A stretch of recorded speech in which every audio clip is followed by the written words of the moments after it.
All right, so last new content lecture of the semester. So then the next lecture will be a exam review after Thanksgiving. So basically, there's still a little bit of availability left on both the homework and the lab. The lab's availability ends tomorrow night, Wednesday night, lab 10, and then the homework availability I think ends this weekend. I think December or the I think the December 1st is like the morning of December 1st is when the availability ends. So the night before that. So those two are still out there, even though their due dates are technically passed. So feel free to turn those in, no penalty. Otherwise, of course, no more labs. The lab sort of effort is focused towards the project. The big thing is Wednesday, the last week of class. So this is Thanksgiving week. So next week, the presentation, no longer than 10 minutes, and the 4-page final report are due Wednesday. And that's kind of a hard deadline, that Wednesday night, so that the peer reviews can be assigned. All of those have to be in before the peer reviews can be assigned. So they all have to be in at that 11:59 p.m. deadline on Wednesday night. And then those peer review assignments will go out, and you'll have then Thursday, Friday, and Saturday to do your peer review. And that will be that. And that will be behind you. And so otherwise, there's a review ICA, which samples from the previous ICAs that are after the midterm. There's a practice ICA from before the midterm. There are example exams and extra problems on Canvas. In the final exam module, I put a number of sample exams, even as early as last fall, there. When I imported those exams from the previous Canvas shells, the images from all of the Canvas-based exams didn't import properly. So I had to just post the PDF versions, both a blank and the solution sets there. So I don't have a practice Canvas final exam for you, but I do have the content of, I think, at least 4 prior final exams in both a blank form as well as a PDF form. So that's the best I can do, because those images are all like coded in a way that makes it very difficult for me to figure out which of those images are, to try to pull them back in and fix all those links. So that's what's available, and in order to get access to those, you have to do that Lockdown browser compliance test for the final exam. The final exam will be structured exactly like the midterm, except you get 2 formula sheets instead of 1, both double-sided. Otherwise, exactly the same length even. So the last lecture of class, so the Thursday of next week, I will be here, and you can come here to do stage 1 on a laptop if you want. Otherwise, as long as the fates allow that it's ready in time, then it should be available Wednesday, Thursday, and Friday. So anytime those days, you could take it on your own remotely, wherever you'd like. You don't have to come here, and then you just don't have to come here for that Thursday. Stage 2, I will be here during the stage 2 exam, or during the final exam period assigned for this class, which is on Tuesday. I think it's in the morning, like at 9:30 or something. It's on the Canvas calendar. But again, that's the collaborative exam. That exam will be available Monday through Friday, and you can take it anywhere. So if you'd like to come here to use this space when it's sort of allocated for you, then that's fine. Otherwise, you don't have to. So it's exactly like the midterm, but a little extra availability for stage 2. We get the whole week instead of just 3 days.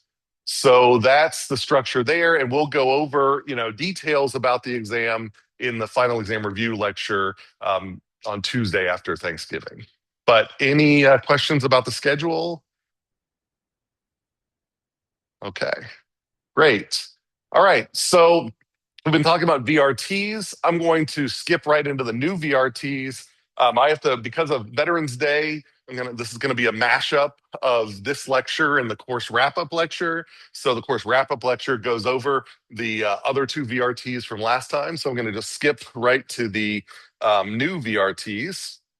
So last time we talked about common random numbers and control variates. And so today we're introducing antithetic variates and importance sampling. So those are the last 2 new topics of the semester, of this simulation course.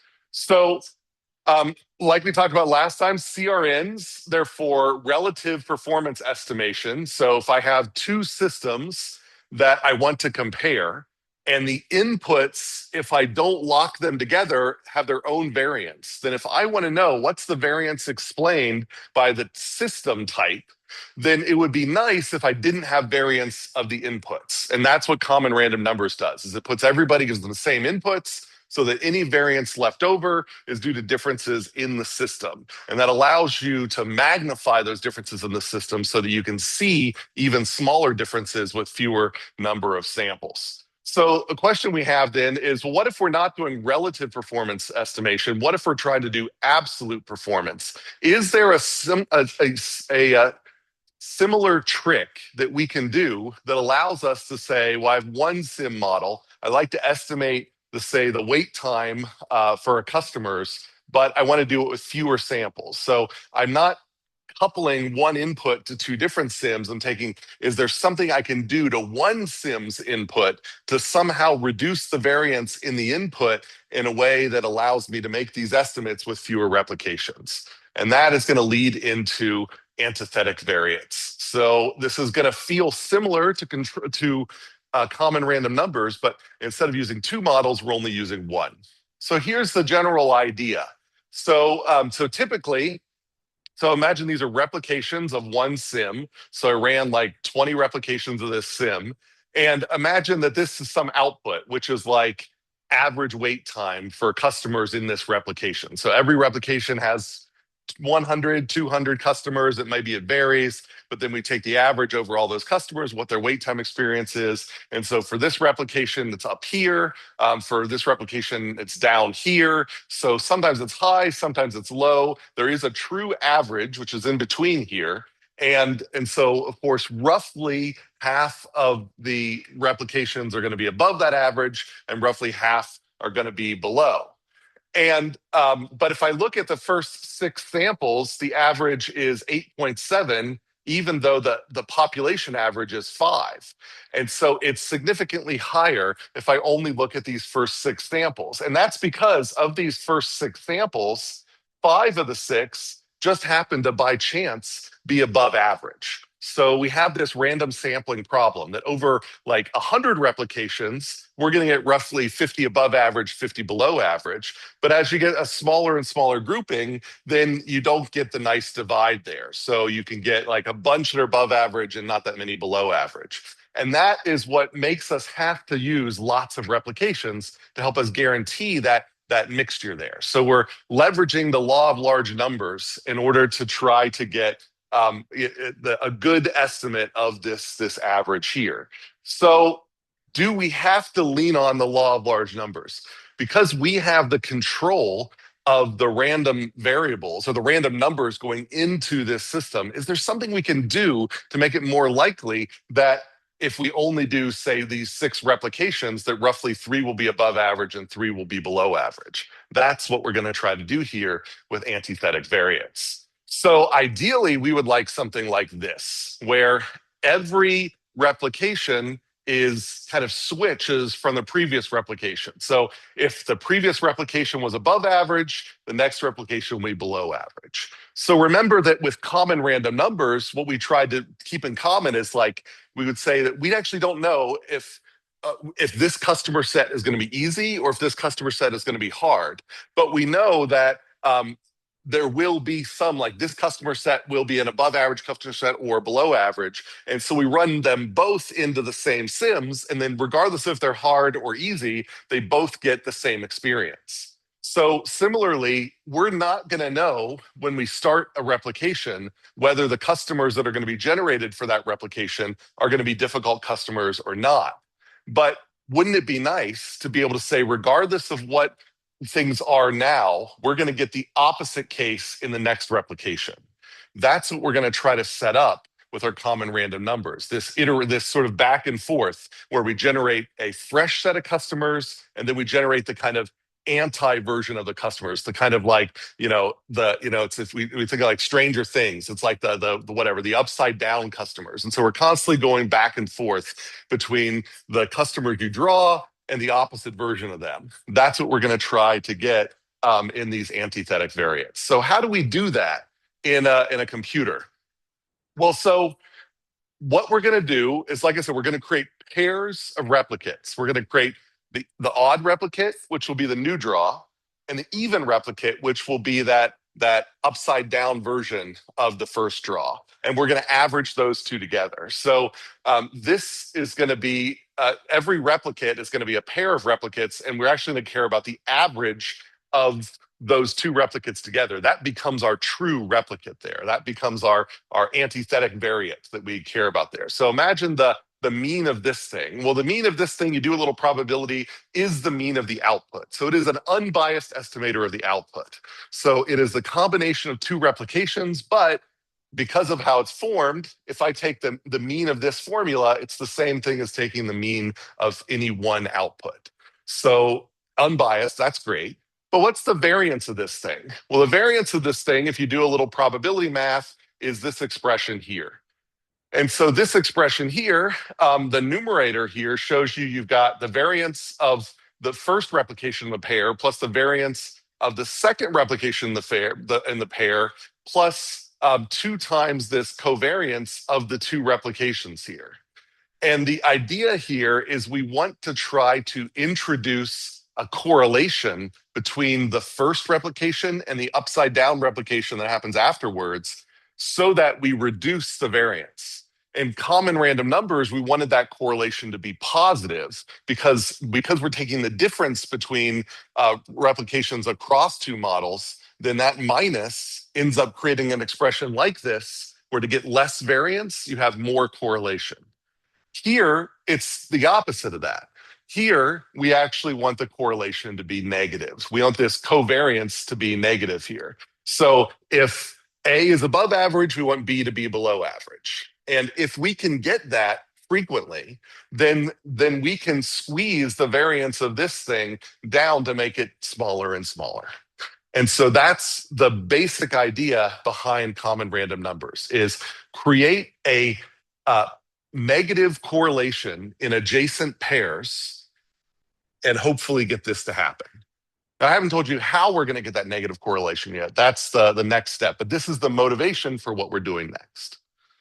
All right, so let's see, the idea here. How are we going to do that? Well, remember back from before the midterm, where we learned how to draw random numbers, and we learned that things like the inverse transform sampling are going on behind the scenes to turn a random number, which remember is a number drawn between 0 and 1, uniformly distributed. That number gets turned into every other random variable through methods like inverse transform sampling. So when you are running a replication, every time you ask for another inter-arrival time, at some point, the computer will draw a uniform number between 0 and 1, and then it'll run it through the inverse of the CDF of whatever your inter-arrival time distribution is. And then that will generate that inter-arrival distribution. So if I've got 4 customers, it's going to do this process 4 times. And these CDFs come from your input models, like you did in your input modeling report. So that's going on behind the scenes. You have to keep that in mind there. So if we think about it, what is the simulation? Well, the simulation is just a function that here I'm arbitrarily calling h. And it's a function that transforms those, each one of those uniform draws, U1, U2, U3, through your inverse CDFs from those input models that you selected into the output of the sim. So every sim can be represented as this ugly function here. So every sim is just a function of those uniform draws. Well, that's kind of fun. That's kind of useful because the idea here is, well, I can take every uniform number and replace it with its complement, 1 minus that uniform number, and then run the sim again. And in a lot of cases, that's going to do exactly what I want to do. That's going to have the kind of the right side up, the normal world, and the upside down world that is exactly opposite of that. It does that by basically, if I drew a 0.1 for this exponential random variable, so that 0.1 gets transformed into an exponential, then on the next run, in that same spot, I'm going to draw a 0.9. And that's going to be transformed into exponential. Well, if you think about that inverse CDF, that 0.1 might give me a low interarrival time, but that 0.9 is going to give me a very, very large interarrival time. So the interarrival time that's low, that's clumping the customers together. That's a hard situation. The interarrival time that's large, that's spreading the customers out. That's an easier situation. So in many cases, this little trick here creates that right side up, upside down pair where the first one is easy or hard and the second one is hard or easy. And so it flips those things around. That's the idea here. So the idea here is if the simulation is what we say monotonic in its inputs, then a negative correlation in the inputs across the two replications will lead to a negative correlation between the outputs. And so what we're saying here is if you've got monotonicity in the input models and in the simulation, then this little trick of taking the uniform random number you drew in the right side up version, if you flip it and gives you a uniform number on the opposite side of the interval, that's going to go from giving you an easy output to a hard output in your simulation. And now you can average those together, and that's your antithetic variate. That's the idea. So before we drill down and see this in action, are there questions about this idea? Do you see what I mean? Well, and what I'm leaving out is, so there's a way to tell Arena how to do this. So you can tell Arena that basically for every replication, for the odd numbered replications, I want you to draw new uniform random numbers. And then for the next replication, just use whatever numbers you drew and do 1 minus them. And don't redraw them, just use the 1 minuses instead. And then use that as your new replication. And it will automatically do that interleaving for you if you check a little box to tell it that's what you want to do. So questions about that? Okay, so that's the idea, is that if you can get Arena to do this for you, which fortunately they've implemented that, or if you manually do it yourself, then you get one model has two, and I'm using this notation here, Y1, A, and B. So the idea here is that it's the first pair. A in the pair is like the right side up version, and B in the pair is the upside down version. So when I use this notation, so you might see this notation on the final, then that's what I'm trying to say here. Is like there's pairs, 1, 2, 3, those are indexing the pairs, and then the members of the pairs are A and B. So that here, this right side up and this upside down version, you give me two different outputs, which hopefully are on the opposite sides of the mean of the thing I'm trying to estimate. And then I create an antithetic variate, which is just the average of those two, Z1. And then those Z1s, that's what I do my stats on. So I pretend like that is my real simulation output. That's the antithetic variate. So, and so I get one output here generated from sort of two simulation outputs, but they're not independent simulation outputs. So I create a correlation in these pairs of outputs and then average them. And then all of the Z's are going to be independent from each other. So we can use t-tests and stuff like that. But I can't use t-tests and confidence intervals and everything on these Y's because every other Y depends strongly on the previous Y. That's why I take the average, and then all of the averages are independent of the previous averages. So that's what we have here. Okay, questions about that? Antithetic variates? I'll do a little numerical example. Okay.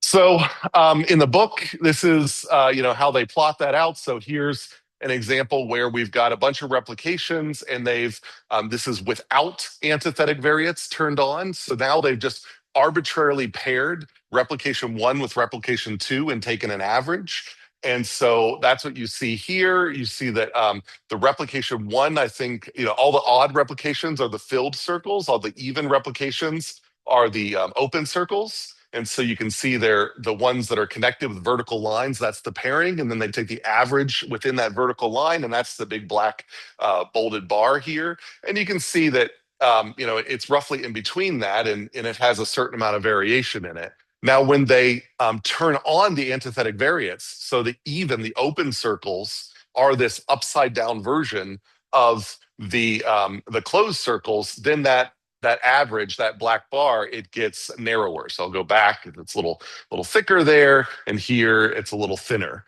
So it reduces the variance in the average, and then that allows for using fewer replications.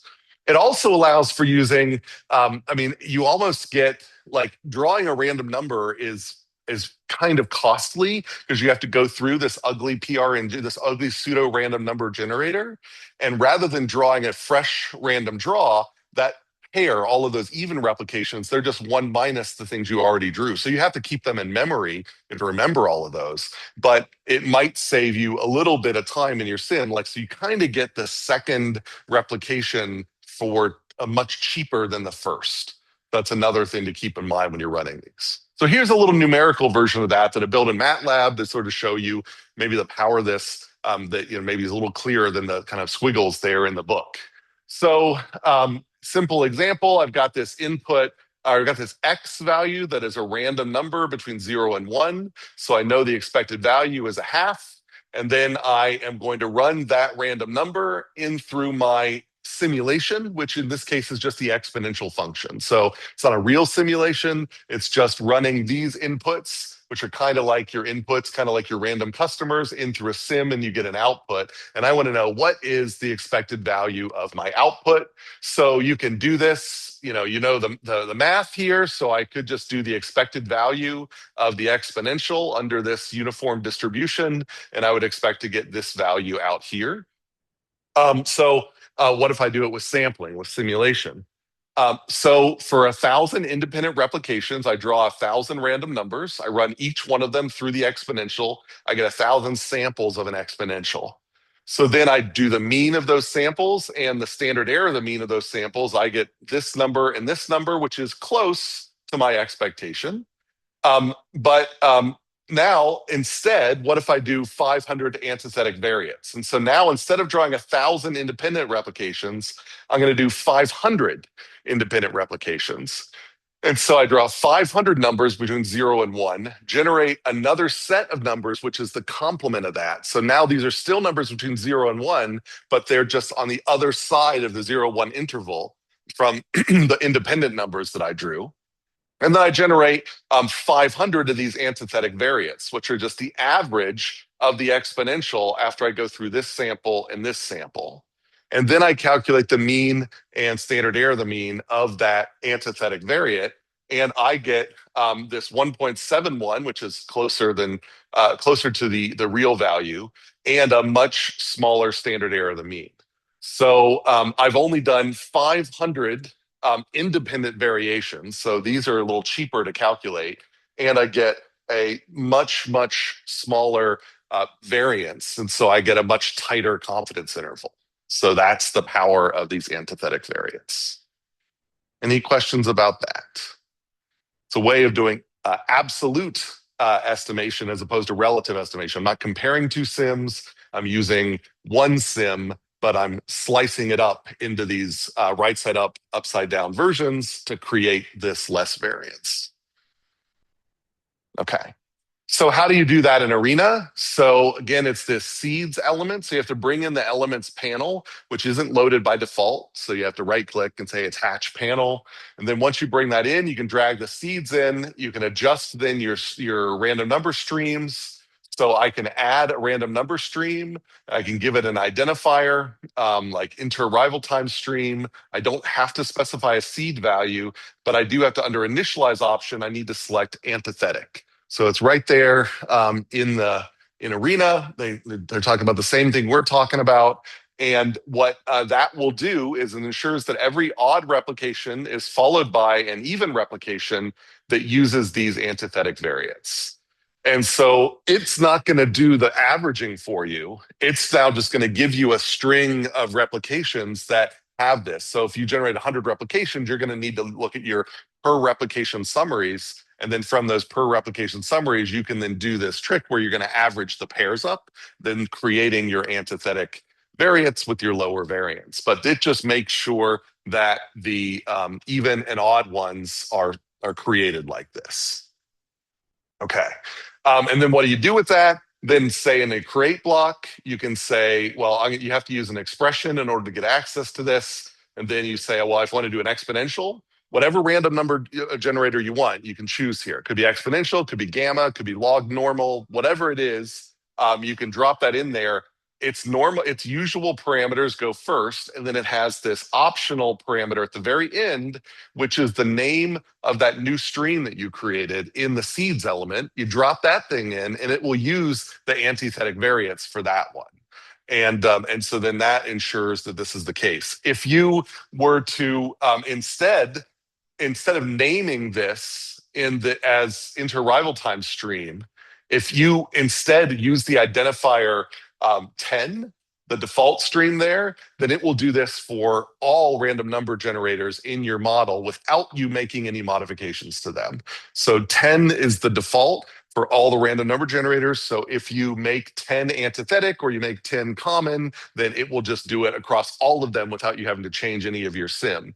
That's sometimes not what you want, because sometimes you want, there's a certain amount of randomness that happens like in your interrival or in your create blocks, but then downstream in your model, sometimes you actually want to flip coins. Like sometimes that's actually part of your flow logic, is that you want to flip coins, and that's not a random attribute of your inputs. That's just a part of the internal workings, is that sometimes you want things to go left and sometimes you want things to go right. So if you have your own random numbers that you generate as part of your process that are not inputs, then you don't want them to be drawing from the same stream, because that's going to corrupt things across, from model to model for common random numbers, and potentially, maybe messes things up here for the antithetic magic. So that's why you might want to create separate streams, some that are antithetic and some that are not. All right, so that's antithetic variates. That's what we're just sort of saying here. And so any questions about AVs? Yep.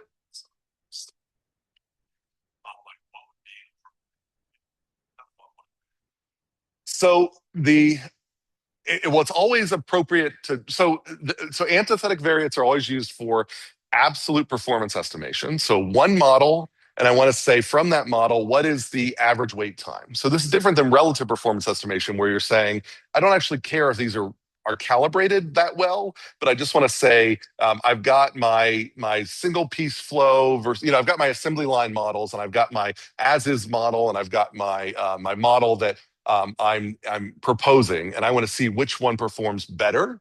And in that case, it's just relative estimation, and that's what the common random numbers would be there for. But if you wanted to say, like, what is I simulated a traffic system, and I want to say, what is the 85th percentile speed in my traffic system? So I can come back and I say, if you implement these new enforcement laws, then the speed is going to be, the 85th percentile speed is going to be 67 miles per hour. So in that case, you say, well, how do I get a good fix on, how do I tighten that estimate at 67? And this is a way to do that without adding more replications. Yep. And it's one of these things too, where you, like common random numbers, you want to make sure you kind of want to do a pilot run, because just like common random numbers, there's a bunch of simple cases where it makes sense it's going to work, but there are some weird cases where it won't work. So if you don't know that your simulation is, like I said, theoretically speaking, your simulation is monotonic in its inputs. So if you make an interrival time longer, you're going to make a wait time coming out of the sim shorter. But that's not necessarily always the case. So you should run a pilot set of runs to see if your antithetic variates actually are reducing the variance. So you kind of look to see, like, what's the variance of the individual runs versus the antithetics. And if you do get a reduction in variance, then use them. If you don't, then don't use them. So, but in many cases, the antithetic variates will allow you to reduce your variance, and thus the number of replications. Okay. All right. So one more new topic, and then we're done with new topics, and that is importance sampling. Importance sampling, I'm going to talk about it in the context of simulation here, but then once I'm done with this, I'm going to flip to a different lecture where it's kind of the course wrap up, where I talk about all four of these together, and I'm going to talk about how, like, importance sampling relates to, major flops from companies like Samsung and other groups like that who sort of should have done it and didn't, and it led to bad things that happened. But here, just sort of laying out the idea is, imagine if you have a catastrophic thing that could happen in your complex simulation model. So you've got a model of like a nuclear reactor that could melt down. Every nuclear reactor could melt down, and so you would like to estimate how often it will melt down. You know it's a very rare event. It is very difficult to estimate how often rare events happen in a simulation because it requires a huge number of replications just to see one of those simulated catastrophic events happen. So in order to estimate with some frequency and some accuracy how small that frequency is, you need an even huger number of replications. And so it requires a giant amount of computational effort to estimate how often rare events happen. But in simulations like nuclear reactors, catastrophic things, you really want to know, like, does this happen once in every 100 years or once in every 1,000 years or once in every 1,000,000 years? That, you know, if you have a confidence interval that spans those orders of magnitude, like that could be a major problem because once in every 100 years with a little bit of variance, I mean, that could happen in your lifetime. Once in every 1,000,000 years, that might be a more acceptable level of risk. But if the confidence interval includes both, then that's a major problem for your design, or at least for your simulation analysis. So how do you estimate these rare events? So that's why I've got this example here. What's the probability that your reactor temperature goes over some critical threshold? How often does this event occur? So we've got some simulation of a nuclear reactor that we're going to run across different inputs and see what the temperature is and see how often we get replications where the temperature crosses this threshold. So I'm just, abstracting away the sim inside this little function called sim. So we're just saying that's where all of the sim is. That's called sim x, that output temperature when the input is x. So we're going to use a certain number of replications, so generating random variables for x, to see how often the simulated temperature for that run goes above the critical temperature. So we're trying to estimate this. We're trying to estimate the probability that the sim is greater than the temperature here. And we can estimate that with this expected value. So this little bracket here, this is what we call the Iverson bracket, which is a fancy name for saying that if something inside it's true, it returns a 1. If something inside it is false, it returns a 0. And so this is going to give you 1s and 0s for every replication of your sim. So did this sim go over or go critical? No, it's a 0. Did it 1? It's a yes. So you're taking the expected value of these 0s and 1s, and that's going to give you the fraction of the total number of replications that you would expect to get one of these catastrophic events to occur. So we can estimate this expected value just by taking the average, the arithmetic mean of the number of replications that you got a critical event divided by the total number of replications. That's all we're saying here. So we're just counting up the number of replications where things went critical, dividing by the total, and that gives us our probability that things are going to go critical on any given day. Okay, so how do we get us to math that allows us to reduce the number of replications? So there's a lot here, and maybe I should have animated this to make it a little less intimidating, but we focus on just the blue text here. Then we can say, well, this is what we're really estimating, this expected value here of this simulation. And so this is over our input, our usual input variable, the usual input conditions for the reactor. We're taking the expected value over those usual input conditions of our simulated reactor. And this is just the definition of expected value.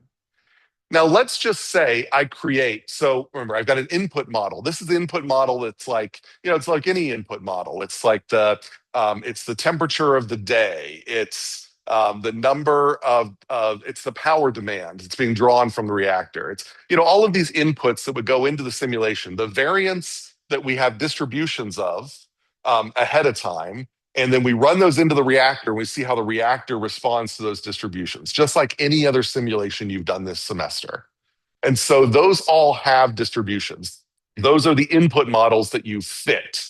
And so, but let's just say there's another input that's like that it's just another input model that we would never choose because it has the wrong distribution, but it has the same range. So that's all I'm saying here. It's another input model with the same range as the input models that I've picked for my system. You've carefully gone out, done an input modeling exercise, and created X to model something in the real world. Now you're going to create a fictitious Y that has the same range as X, but is a completely different probability distribution. It does not look like the input model that you would need for the real world. It's a bad fit for the real world, but we don't care about that right now. We just care about that as the same range as the real world one. So if we have that, we can then just multiply, take this expected value and then effectively multiply by 1. This is what a lot of people in probability theory and measure theory, they love multiplying by 1 because then it reveals ways you can reframe the system. So we had our existing function sim times f of x, but then we multiply by the density function fy divided by the density function fy. We multiply by 1. Because this has the same range as x, then I'm not going to ever get a divide by 0, because if it's in the range, the density function is greater than 0. So I can do this. And so this expression here is identical to this expression here. This is still just an expected value expression. But now I can kind of phrase it differently. I can regroup the stuff inside, and I could say, you know what, this is also equal to the expression I would get if I took the expected value of the simulation times this function w, which is just this ratio, but instead of taking it over the distribution of x, I take it over the distribution of y. So in this expectation, this is the density function that is scaling everything. In this one, I'm saying, what if I actually treat this as the density function? And that gets me this expectation. So I went from taking the expected value of my sim over normal inputs to the expected value of my sim times a correction factor over weird inputs. This is stress testing. This is the mathematics of stress testing right here. We're saying that we are going to put really difficult inputs into the sim that we would almost never get in real life. And then we are going to scale the simulation output by how often we would get these things in real life. And then that's going to restore the correct estimate for as if we had done the sim with real life inputs. So, and this will become clearer as we go down here and in the kind of example that I'll have on the next one. So what that ends up giving us is now I actually run this math here. So I'm going to run R replications of my sim, but I'm going to use the wrong input models. I'm going to use input models from some bizarro world, maybe the upside down if you prefer, but some other universe where things are terrible, where nuclear reactors fail all the time. I imagine such a universe. And like, I just imagine you could just use my domain expertise. I'll ask a nuclear engineer, what are probably conditions that will generate nuclear? Like, I know these aren't the real conditions, but if I wanted to imagine a comic book world where nuclear reactors were melting down day after day, what would that world be like? And they would, and you're basically asking them to give you an input model of that hellscape. And that input model is what you simulate. And now all you need to know is this translation function, this W, which we call a likelihood ratio. And this W here, this is going to be, you're saying, all right, if I can figure out how unlikely the hellscape is relative to the real input models, that's my ratio here. So now I can generate how often meltdowns happen in Bizarro world, and that might be 99% of the time. And in that case, I don't need many replications in Bizarro world. I can estimate that fraction with 5 or 6 replications. And then I scale that by a really small number, which will represent how often Bizarro world conditions happen in real world. And then that allows me to take the 5 or 6 replications from Bizarro world and turn them into an output that I otherwise would have needed millions of replications to simulate in this world, because I never get that output in this world. That's the idea by the importance sampling. Let's focus our sampling of our inputs on only the cases that really matter to us and then rescale them. So we're biasing the inputs and then unbiasing them afterwards. That's importance sampling. So here's an example. So Monte Carlo simulation of this is a simulation here where this sim is just a identity function. So whatever the input is just gets passed right onto the output. And so I would like to know how often does my sim, which is basically how often does my input, is it greater than 5? And I'm going to make my input a standard normal. So what I'm really saying is how often am I 5 SDs away from 0? Which is not very often, right? I mean, the whole Six Sigma industry is based on this idea that Six Sigma is really rare. So I would like to sort of estimate exactly how rare is 5 Sigma here, basically is what we're saying.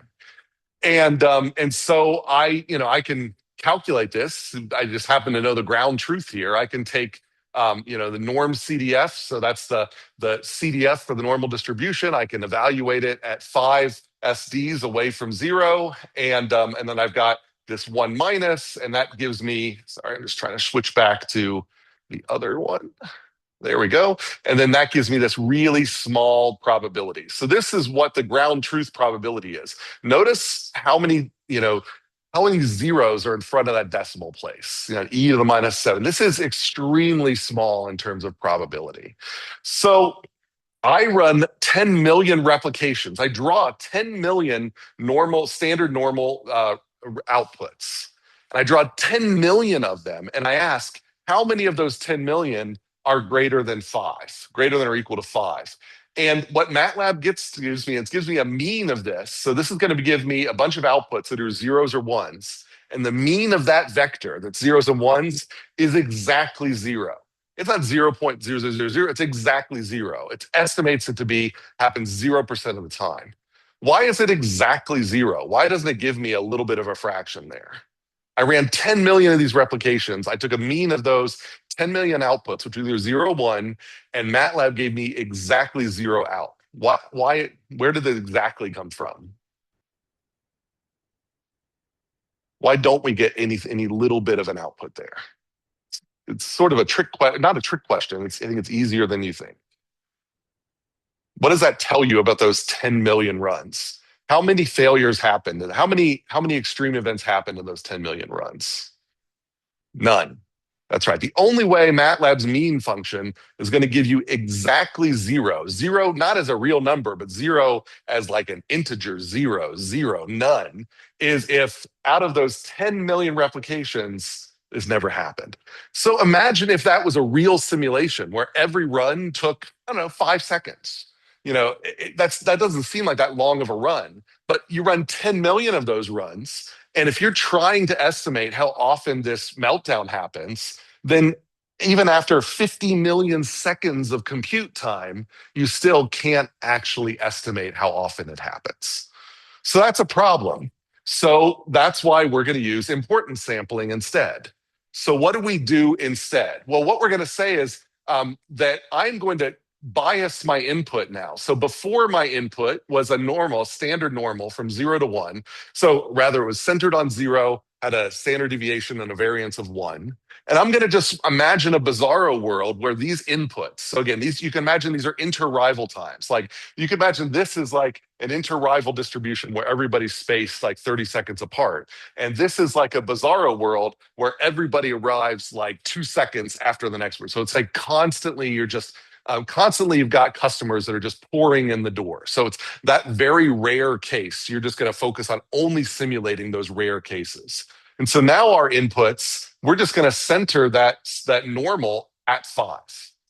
And so in this case, I know the mapping from input to output because it's just the sim just passes the inputs through.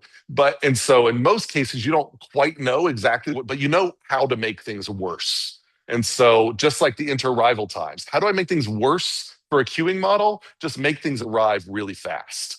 And that's basically what we're doing here. So we have this bizarro world where now our inputs, they have the same range. So it's still supported from -infinity to infinity, but now the mass is bubbled up around 5.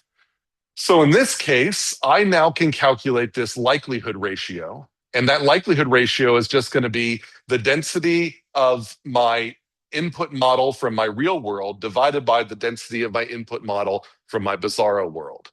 And so this is my input model that I fitted from real data. This is my Bizarro input, and I'm just shifting it over by 5 in this case. So I could write that likelihood ratio out, and I get this nice expression here. This is going to be my translation to allow me to go back from Bizarro world back to the real world. So what I'm going to do now is I'm going to run my sim. So in this case, I'm just going to draw numbers and see if they're greater than 5. But then I'm going to multiply each one of those by this likelihood ratio, where this y, this is the number that I drew. And I'm not going to draw from my normal input model, my conventional input model. I'm going to draw from Bizarro input model, this one here. And then I'm going to estimate, this estimate will be identical to this estimate. But because I'm using this distribution y and not the normal distribution x, I'm going to be able to use far fewer samples. That's the idea. So let's see how that plays out. So now I've got only 1,000. Before I had 10 million. Now I've got only 1,000 inputs.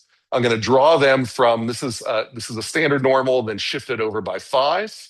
And then I am then going to, this is effectively my simulation, is this little guy here. It says, are those random numbers greater than 5? And I'm going to multiply that by my likelihood ratio. And then this is going to give me, this is my Bizarro sim multiplied, with that likelihood ratio. So if I take the average of my Bizarro sim, I get a really tiny number. And here's the standard error of that number. And I can turn that into a confidence interval, which is what I did down here. So this is the half width of that confidence interval. And so here is my confidence interval now. And so now I've got a confidence interval that doesn't span an order of magnitude. It's within the same order of magnitude. It's really, really tiny. And I know, remember my ground truth, I think is on the previous page somewhere here. Oh, there it is right there. There's my ground truth, 2.8 e to the minus 7. And so my interval here, that is right in between it, and it sandwiches it nicely. So in very small numbers of replications, I now can estimate a very, very small frequency of an occurrence of a catastrophic event. That's important sample. Questions about that? And so you can do this. I don't think any of you will do this for your final project. It's a little more advanced here, and also your final projects are not so complicated that it take a lot of time. But you theoretically the models that you're using now. I mean, you fit input models, like that's what you turned in your input modeling reports. You can take those and any of the models, a Weibull distribution or whatever. You can say, well, instead of doing a Weibull, I'm going to do another distribution that's goes from 0 to infinity, but it's maybe I'm going to change my Weibull shape constant so that it all clumps up, so that most of the inputs are over at 10 instead of clustered around 0. And you could run your simulation model with that input and then take the outputs that Arena gives you, scale them by the likelihood ratio that that is the input model you're originally going to use divided by your weird input model, and all of those outputs scaled. You take the average of those, and you will then get a better estimate. If you're just looking for something like, did a catastrophic event occur, you'll get a better estimate of that, a small probability. And this important sampling is used in lots of different application areas across machine learning and simulation. It's a very it's a very useful trick. Okay. Questions on that? Okay, so let me switch then to a wrap up here, where we'll go over all 4 of those. And maybe I need to flip. Let me just change the sharing style here.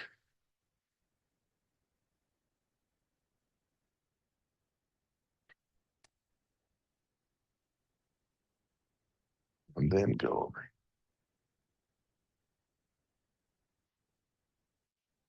All right.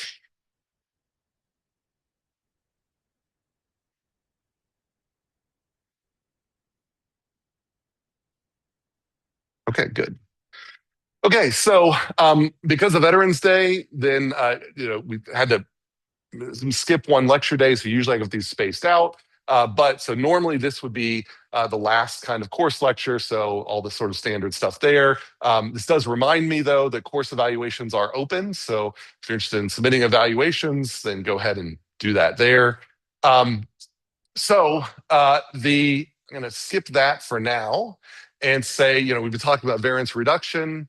So the idea here is this notion of control is what do we mean by control? Control in statistics means accounting for variance. So accounting for variance due to these things. And we've talked about these four different methods of VRTs, CRNs, AVs, importance sampling, and control variates. So here's sort of a different kind of summary of that, just a different perspective here, where we've got CRNs. The idea there is I have two different simulation models, and I'm going to run effectively the same inputs into both. The way I do that in a computer simulation is by using the same random number generator. So I'm going to choose the same weighted dice and run those into the same one. So I get the same sequences of random numbers into both. That gives me the same inputs into both, which allows me to then compare the outputs for that set of inputs. And that difference becomes the thing that I can then run stats on. And I can say, does that difference, how close to zero is it? And if that difference is very close to zero, the models are very close together. If that difference is far from zero, then I can sort the models into which one's better and which one's worse. That's our common random numbers. And so that was our replication one. So replication two, that gave us a different difference. Replication 3, 4, 5, and so on. So I get a table here. So for CRNs, I get for this random number seed, I got this difference. For this random number seed, I got this difference. As many seeds as you want gives you as many differences as you want. And then you can run stats on that sequence of differences and compare it to zero. That's common random numbers. That in some ways relates to what we just talked about today with antithetic variates. And so antithetic variates is supposed to be taking the same tricks that we used with CRNs for comparing two different models. And now we're looking at a single model. And so that single model, we're not estimating is it better than anything else. We're saying, what is the average performance coming out of that single model? And so the idea there is I run the same model twice. I run it once with an independent set of random numbers, which themselves then generate random variables. And then I run it a second time with one minus those. So if I had 0.25 in the first run for this customer, then this customer will be drawn from 0.75. So likewise, 0.8 goes to 0.2. So you can see that you just have the complement down here. So that complementary set of inputs goes into the same simulation model. So I get an output up here and another output down here. Hopefully it is the case that this output is above the average and this output is below the average, so that when I average those two together, the average will be very close to the average that I'm trying to estimate across the population of runs. So that's the idea behind that. So for one replication, I draw these independent, I get these dependent, I get this average. So then replication two, I have a new independent set here, a new complementary pair, and then I get this average and so on. So I can table all those up together. And so I say for this replication pair, I get this average, this replication pair, I get this average. And when I then sum all these up together, I get a confidence interval, which I don't compare to zero necessarily. That gives me a confidence interval on the absolute performance of the system, not on the relative performance of two systems. So that's the key difference between CRNs and AVs. It's like the same feel, but in one you're comparing systems and the other one you're estimating. So any questions about the differences or similarities between those two, CRNs and AVs? CRNs, we're looking for positive correlation. AVs, we're looking for negative correlation. Okay. So then, so AV, this is This is me just sort of saying that again. All right. CRNs and AVs feel pretty good about that.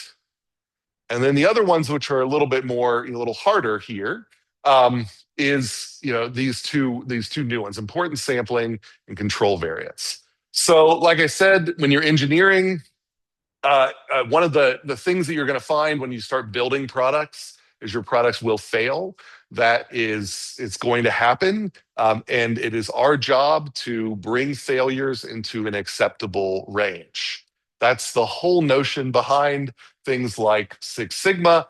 The evil side of Six Sigma is if you over-engineer a system to be Seven Sigma and so on, then maybe you can cheapen the system and actually introduce more failures. So there's a trade-off there that, it's kind of like, the story about Henry Ford, who knows if it's actually true, where he looked through a bunch of junkyards with Model Ts and he asked his engineers to find the one part which was not failed across all of the junked Model Ts. And they said, wow, there's this one component that isn't broken on any of the failed models. And he said, can we find a way to weaken it? And so that's the idea behind, that's the other half of Six Sigma. It's like, yeah, you want your process to be so good that your quality, this is what we're defining as quality. But when you start defining thresholds for quality, that becomes a target. It's just like C is for degree, right? It's like this idea that if you're trying to get if based on your budget constraints for your time in a semester, you may not be able to afford the time to get the A or the B in the class, but you realize the C is the thing that is important for the degree. And so you regulate your investment to maybe get that target grade.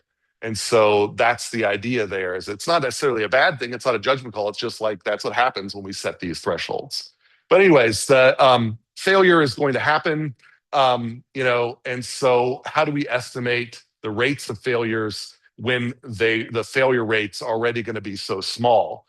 And so there's a bunch of examples of this, or of failures to do this properly. So Samsung seems to be terrible about this. So like this is an example of several years ago, these top loading washers. You can see this hole in the wall, which was actually caused when the top of this washer broke off as it was spinning, and the drum launched out of the washer, and the top then like hit the wall. And actually, I think in some of these cases, there were people that were like watching their washer like walk around and saying, this seems weird. And this happened and they got injured. So people got smacked in the face with these lids as these drums launched like a rocket out of these things. And it led to a major problem for Samsung. They had a big recall. I had a machine that was recalled for this. And they replaced them with ones where they tightened basically this lid component onto these here so that it would stay on there more. So it was a failure of testing, but it was a failure of testing because it was still rare. Like lots and lots of people had this washer and this never happened. But it happened enough times to create a lot of really bad visibility for Samsung and unacceptable level of failures. So this is always a failure mode for washers that are out there. If you've ever, these things spin so fast these days, you almost don't have to have a dryer. They come out of things. And when they spin that fast, this is going to happen, but it happened way too often. So they misestimated how often this was going to happen, and it cost them dearly once this thing was released. And so that's sort of, the Samsung recall of these washing machines, millions of customers. And not to beat up on Samsung, but they kind of asked for it. The other big thing they're really known for are, the Samsung phone like it's in my pocket right now. For a while, you couldn't actually board a plane with certain Samsung phones. They checked your phone at the gate, and if you had a Galaxy Note, then they said, I'm sorry, you have to ship your Note home. Because there was a significant probability that your phone was going to burst into flames on the flight. But any device with a lithium-ion battery in it has this probability. Any car, any electric vehicle, this is always a probability. This is just there are safeguards that are built into this. There's engineering that is done that reduces this probability, but is always a probability there. when you do the engineering, when you build these devices, when you cram all of this technology down and try to make it into a relatively cheap device that people are willing to buy, you make compromises and you're going to increase failure rates. And you want to see, did I properly estimate the failure rates of these things? Because there is an acceptable level of failure, which someone at the company knows. And you're going to tell them I think this is under the acceptable level of failure rates. This is, but once you distribute them, that is like, now you've done your 10 million replication simulation, but you're doing it in the pockets of 10 million people or 300 million people. And then you really start seeing what the actual failure rate is, and it can be very costly. It's not only Samsung. Boeing is really bad at this too, apparently. At least these are high visibility cases. So, I put this lecture together years ago, and now there have been more cases of door plugs and things like that. And so these are all things that can happen. So, like this was, they created a new design for this vehicle that required them to adjust the control system and in order to adjust for how this design worked, and that could lead to the control system end up trying to make adjustments that the pilot wasn't aware of, and that could lead to the two fighting each other and lead to these kind of oscillations that would end up ultimately leading to these crashes. And so it's kind of what's being depicted up here.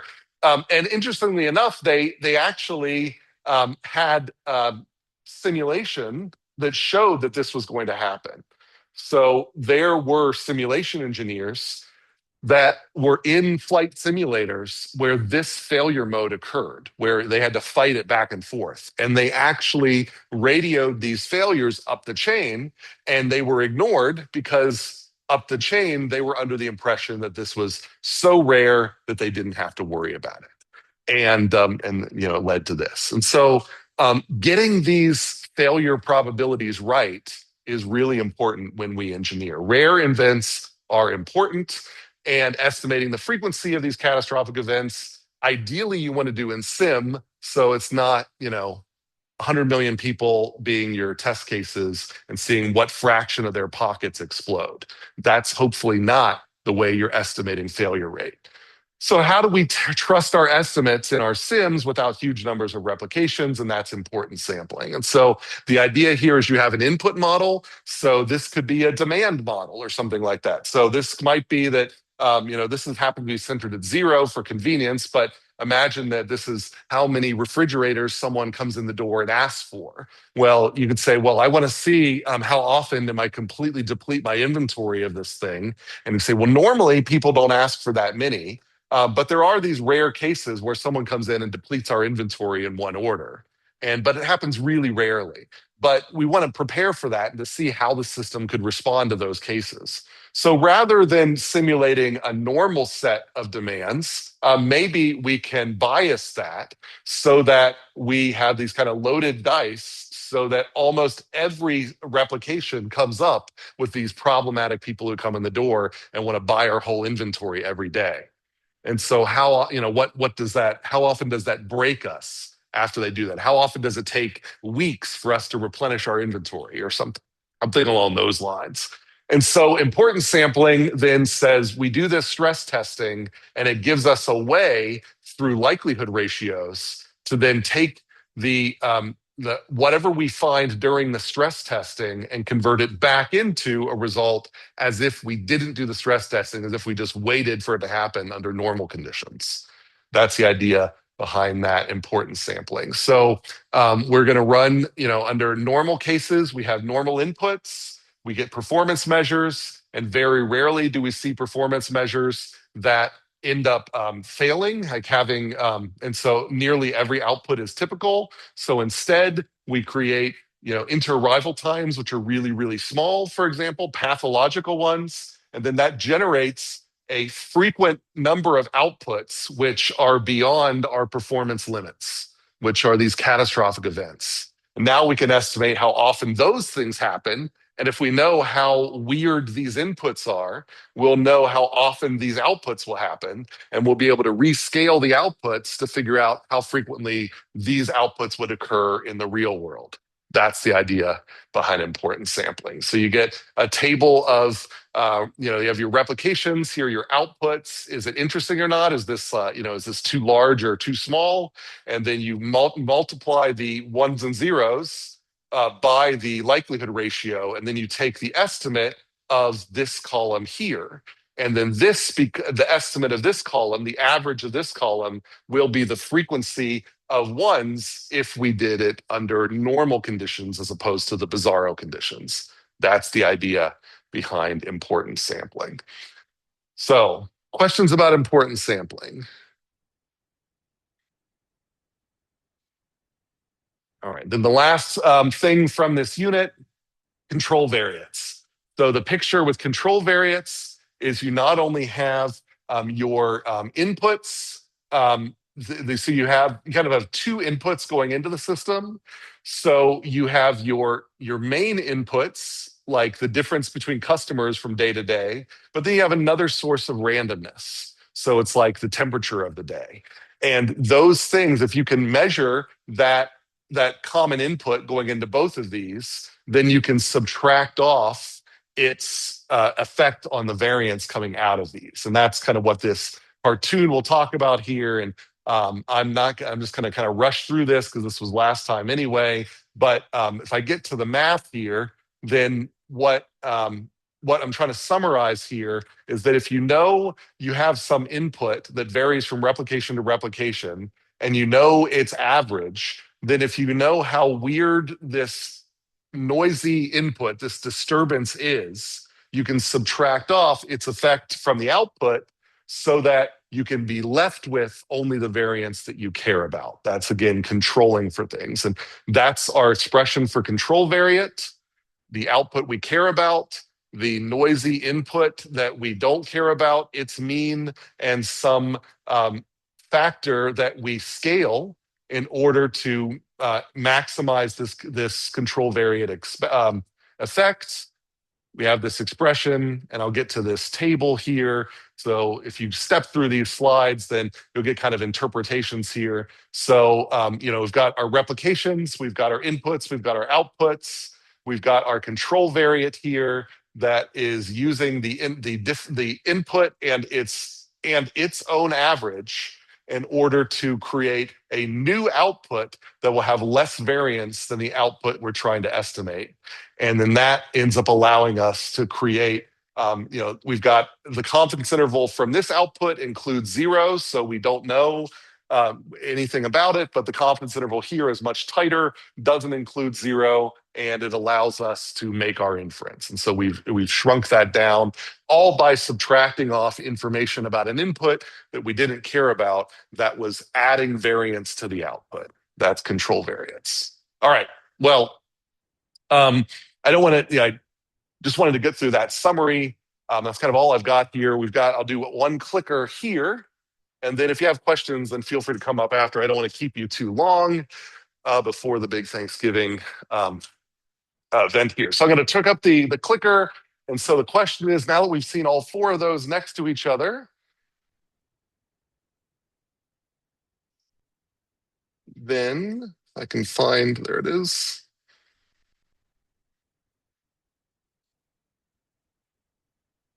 Multiple choice for today is which variance reduction technique generates inputs that are purposely biased to greatly increase the number of normally rare output events? Is it CRNs, AVs, importance sampling, or control variates?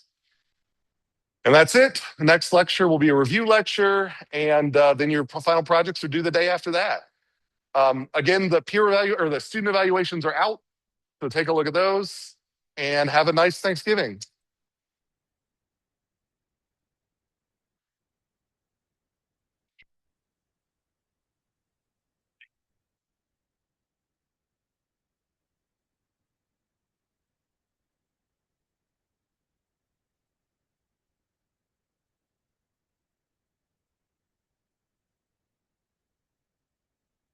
Mhm.